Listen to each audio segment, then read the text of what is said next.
हाय बच्चों, Pinky ma'am here. तो चलिए आज हम लोग क्लास 9 का poem rain on the roof start करते हैं, जिसके पोएट कोट्स किल्ले हैं। ओके, और इन्होंने बहुत ही खूबसूरती से यह दर्शाया है कि कैसे बहुत लंबे अरसे की गर्मी के बाद जब बारिश होती है तो हमारे मन को तृप्त कर देती है, और कैसे हम लोग मीठे मीठे ख्याल बुनने लगते हैं और सपनों के दुनिया में चले जाते हैं सोते हुए, है ना, और बारिश का आनंद उठाते हैं। चलिए तो आज हम लोग देखते हैं कि कैसे इस ब्यूटीफुल पोयम में व्याख्या किया गया है रेन के बारे में, बादल के बारे में। एक रूम में एक व्यक्ति यदि लेटा रहे तो उसको कैसा फील होता है, बारिश की बूंदों की जो आवाज होती है, डिफरेंट डिफरेंट चीजों से कंपेयर किया गया। ओके, तो चलिए हम लोग समझते हैं। When the humid shadow hovers over all the starry spheres and the melancholy darkness gently weeps in rainy tears। तो चलिए बच्चों पहले डिफरेंट डिफिकल्ट वर्ड्स हम लोग समझते हैं।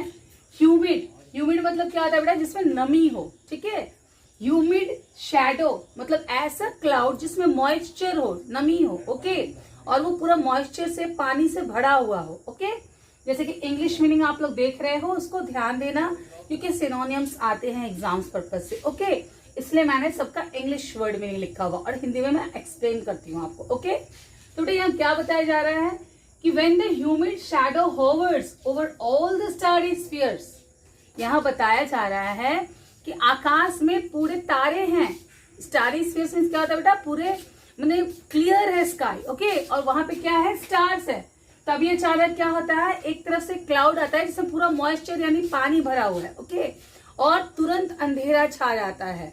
और अंधेरे को यहाँ कैसे कंपेयर किया गया बेटा, अंधकार को कंपेयर किया गया उदासी से। ओके, तो यहाँ क्या बताया जा रहा है, when the humid shadow hovers, hovers means क्या होता है बेटा, एक जगह में मंडराना। ओके, कैसे हेलीकॉप्टर्स वगैरह मंडराता है ना, होवर करता है। यहाँ पे शैडो बताया जा रहा है, ह्यूमिड शैडो किसको बताया जा रहा है, क्लाउड को, जो एक जगह में मंडराते रहता है। Okay, over all the starry sphere, जो स्टार से कवर हुआ था स्काई, अब वो क्या हो रहा है, स्टार छिप जा रहा है बादल के पीछे। एंड द मेलनकली डार्कनेस, डार्कनेस को क्या बोला जा रहा है, डार्कनेस जो है ना वो उदासी से कंपेयर किया जा रहा है कि अंधकार जो होती है ना वो हमेशा उदासी का प्रतीक होता है ना। And the मेलनकली darkness gently weeps in rainy tears, यहाँ बताया जा रहा है कि जो अंधकार है, जो उदासी से भरा हुआ है, वो अपनी आंसुओं को बहा रहा है। बादल से क्या आ रही है, बारिश आ रही है। Okay, What a bliss to press the pillow, कितना आनंद आता है जब बारिश होती है और हम एक कमरे में बैठ के पिल्लो के ऊपर लेटे हुए हैं, आराम से उसको प्रेस कर रहे हैं और एकदम हमारा मन क्या हो रहा है बेटा, प्रफुल्लित हो रहा है। Okay, of a cottage chamber bed, एक बेडरूम में हम लोग आराम से लेटकर पिल्लो को दाबे हुए हैं। And lie listening to the patter of the soft rain overhead, और हम लोग जो बारिश की बूंदों की आवाज आ रही है ना उसको सुन रहे हैं और हमारा मन आनंदित हो रहा है, आनंदमय हो रहा है, हमें बहुत खुशी महसूस हो रही है और हम अपने सपनों की दुनिया में खो रहे हैं। ओके, चलिए बच्चों सेकंड पैराग्राफ की तरफ बढ़ते हैं। Okay, every tinkle on the shingles has an echo in the heart and 1,000 dreamy fancies into busy being start. तो यहाँ पे क्या बताया जा रहा है, टिंकल मतलब होता है शॉर्ट साउंड, घंटियों की जो आवाजें होती है ना उसको बोलते हैं, जैसे कि शॉर्ट साउंड को बोलते हैं, लाइट रिंगिंग को बोलते हैं, हल्की सी जो आवाज होती है। ओके, सिंगल्स का मतलब क्या होता है, टाइल्स जो होता है ना छत पे जो रूफ बना रहता है टाइल्स का, उसको बोलते हैं। जैसे इंग्लिश में क्या बोलते हैं, rectangular wooden tiles used on roofs. Okay, echo sound होता है जो साउंड गूंजता है, आप एक बार बोलते हो वो रिपीट होके आती है ना, उसको हम लोग इको साउंड बोलते हैं, यानी रिपीटेड साउंड है ये। उफ, the thread woven across the looms means जो हम लोग सपने बुनते हैं ना, यहाँ पे वो चीज बताया जा रहा है। पैटर्न मीन्स क्या बेटा, साउंड को बताया जा रहा है जो रूफ पे फॉल हो रहा है। ओके, बिजी बीइंग यहाँ पे ह्यूमन बीइंग को बोलते हैं, लेकिन पोएट यहाँ पे अपने आप को रेफर कर रहे हैं। अच्छा, तो चलिए इस पैराग्राफ को हम लोग समझते हैं। Every tinkle on the singles, बारिश की जो बूंदे गिर रही है उस टाइल्स पे, सब आवाज गूंज उठ रही है, घंटियों जैसे हमारे दिल में वो बज रही है। Okay, has an echo in the heart, यहाँ पोएट बोल रहे हैं कि दिल में वो आवाजें गूंज रही है और मन क्या हो रहा है बेटा, प्रफुल्लित हो रहा है। एंड 1,000 ड्रीमी फैंसीज, और बहुत सारे सपने, मीठे मीठे सपने उनके अंदर माने समा रही है, यानी वो आंख बंद करके आनंद लेना चाह रहे हैं बारिश की बूंदों की और सपने बुन रहे हैं। ओके, बहुत सारी सपने उनके दिमाग में आ रही है। Into busy being start, human beings जो होते हैं ना वो बहुत बिजी पर्सन्स होते हैं। ओके, और वो अब शांति मूड में एक रूम में लेटकर बारिश की आनंद उठा रहे हैं पीलों को दाबते हुए और अपने सपनों में खोना चाह रहे हैं।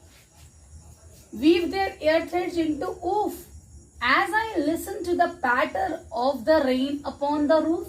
जब बारिश की बूंदें छत पे गिर रही है तो हजारों सपने मेरे मन में आ रही है और मैं अपने बचपन की यादों में खोया जा रहा हूँ। चलिए बच्चों, थर्ड पैराग्राफ की तरफ बढ़ते हैं। Now in memory comes my mother as she used in years agone. तो अब उनके मेमोरी में कौन आ रहा है? जो वो सपने देख रहे हैं ना, तो उनकी मम्मी वहां आ रही है। यानी पोएट हमें अपनी मम्मी से इंट्रोड्यूस करा रहे हैं जो अभी वो अलाइव नहीं है ना। तो सपनों में उनकी मम्मी आ रही है, जैसे कि उनको बहुत ज्यादा प्यार करती थी पहले, वैसे ये अभी भी आके इनको प्यार कर रही है। तो जैसे वो आया करती थी बहुत साल पहले।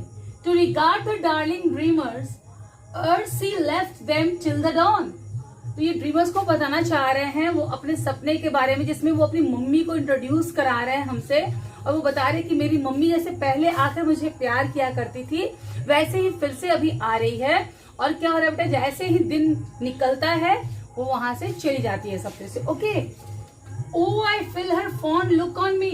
मैं उस एहसास को, मैं उनकी देखने की एहसास को फील कर पा रहा हूँ। उनका जो लुक है, उनकी जो देखने का तरीका है, मैं अपने ऊपर फील कर पा रहा हूँ जैसे कि वो पहला देखा करती थी। As I listen to this refrain which is played upon the singer. जैसे कि बारिश की बूंदें बार बार गिर रही हैं। रिफ्रेन मीन्स क्या होता है बेटा? वो साउंड जो रिपीट हो रहा है ना, पोएम या साउंड या फिर तुम्हारे गाने का साउंड। तो यहाँ पे क्या हो रहा है बेटा? बारिश की बूंदों की जो साउंड है ना वो रिपीट हो रही है। ओके, तो बारिश की बूंदें जो रिफ्रेन कर रही है उनकी यादों को by the patter of the rain. Rain की जो आवाज हो रही है ना रूफ पे गिर के, वो सारी उनकी यादों को तरोताजा कर रही है, बचपन की यादों को जो उनकी माता से जुड़ी हुई है ना। यहाँ पे दिखाया जा रहा है कि कितना वो अपनी मम्मी को मिस करते हैं और ये जो बारिश की बूंदें हैं उन्हें वो सब दिन को याद करा रहा है और उनकी यादें जो है वो तरोताजा होती जा रही है। ओके, तो hope you understand this poem. अब चलिए हम लोग फिगर ऑफ स्पीच की तरफ बढ़ते हैं और एक एक करके देखते हैं कि कौन से पैराग्राफ में कौन सा figure of speech use. Figure of speech की तरफ बढ़ते हैं फर्स्ट स्टैंजा की ओर। फर्स्ट स्टैंजा में देखेंगे हम लोग कि एलिट्रेशन का यूज हुआ है। ओके, ह्यूमिड हॉवर, दोनों का जो कॉन्सोनेंट साउंड है ना फर्स्ट वाला सेम है, एच एच है ना। स्टारी स्फीयर्स, एस एस है। प्रेस पिलो, पी पी है। ओके, लाई लिसनिंग, एल। तो यहाँ पे क्या देख रहे हैं बेटा हम लोग कि कॉन्सोनेंट साउंड रिपीट हो रहा है, यानी यहाँ पे एलिट्रेशन का इस्तेमाल हुआ है। सेकेंड हम लोग देखेंगे बेटा ओनोमेटोपिया, जो साउंड रिफ्लेक्ट करता है, यानी बेटा किसी पोएम में साउंड का यूज किया जाता है उसकी प्रीशियसनेस को बढ़ाने के लिए, है ना, उसके गुण को बढ़ाने के लिए। यहाँ पे क्या इस्तेमाल किया गया बेटा? पैटर का। ओके, फिर पर्सोनिफाई किया गया इस पोएम को डार्कनेस का इस्तेमाल करके, है ना। यहाँ पे पर्सोनिफिकेशन का भी इस्तेमाल हुआ है। Okay, darkness.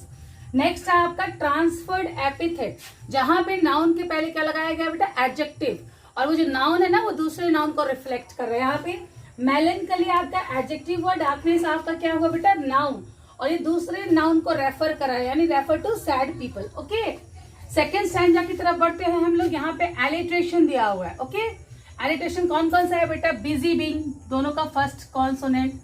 Thread, there, thread, rain, roof, ये दोनों का कॉन्सोनेंट साउंड रिपीट हुआ है। Okay, that is alliteration.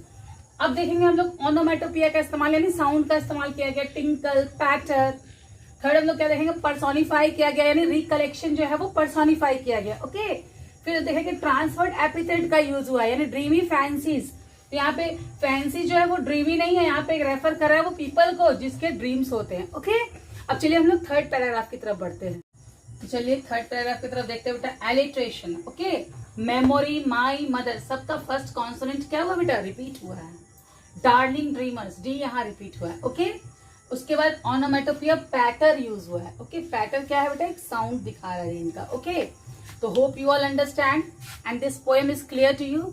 That's all. Thank you. Please like and subscribe my channel.